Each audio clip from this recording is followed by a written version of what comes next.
Good morning guys.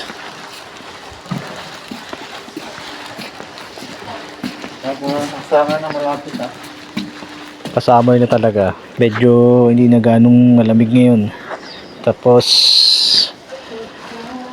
hindi pa rin naman masyadong mainit. Parang sumasakto na lang.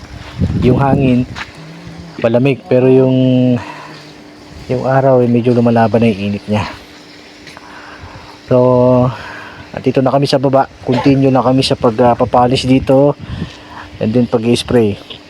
Ayun, binababara na ng tubig ni bossing yung mga sahig para medyo lumambot naman yung mga buhangin o yung dumi. Yan, ito po yan, napakalaki po yan. Gandun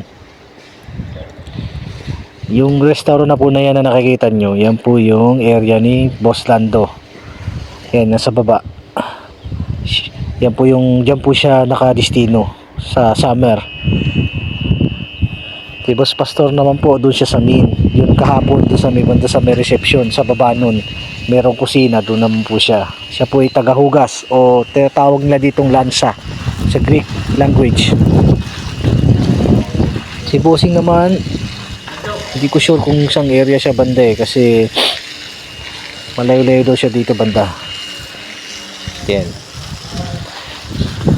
So update na lang po mamaya kung ano yung kalalabasan ng paglilinis namin. Malinis na po ito. Pati po dun sa kabila. Dito na lang po ang hindi pa. Babanlawan na lang po namin. Inaantay lang po namin na matapos to. Tapos lilipat na po si Boss Lando. Banda naman po doon pag ganun. Doon sa amin na marinig ni Bossing. Yan. Ito hindi pa po namin muna nililinis. Ihuhuli na lang po muna siguro namin. Tatapusin muna namin itong mga dito sa labas. Kasi iiwasan namin yung init mga boss. Pakainit po kasi. Tirik ang araw. Dilipat ka na?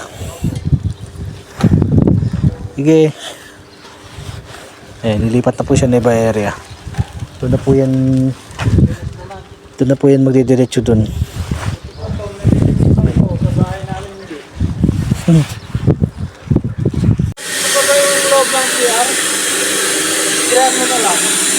Ha? Sige. Tapos na po kami dito. Ito sa linya na to. Tapos ito na yung sinusunod ni Boss Lando. Padiretso po yan. Tapos liko naman kami. Pati rin po dito tapos na to. Kansya namin kaya namin tapusin to ngayon Pero syempre depende pa rin kay Boss Lando kung tatapusin niya. Pwede naman pong 2 araw para hindi masyadong pagod. After po kasi nito lipat naman po kami sa sa gym. Pinapalinis din po yung gym doon. Yan.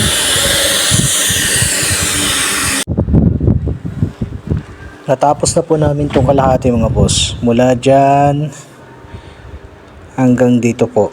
Tapos bukas naman po doon na namin yun ang titirahin naming area hanggang dulo pati dito sa side na to.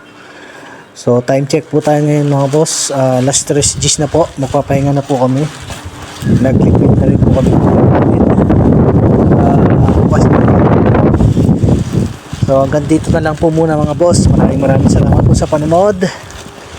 Ingat po kayo.